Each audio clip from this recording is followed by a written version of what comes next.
اور ساتویں بات یہ ہے کہ عورتوں کو چاہیے کہ اپنے حجاب کا،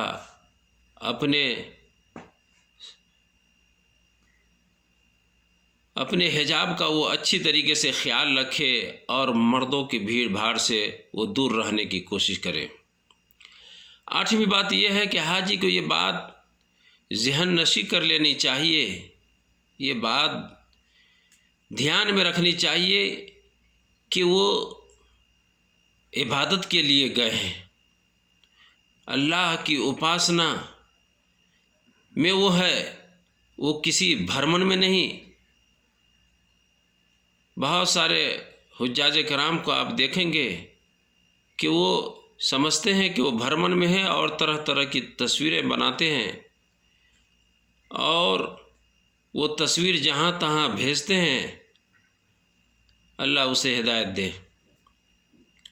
میرے پیارے ساتھیوں، یہ کچھ حج کے بارے میں سنکشپت میں جانکاری تھی جو آپ لوگوں کو بتلایا۔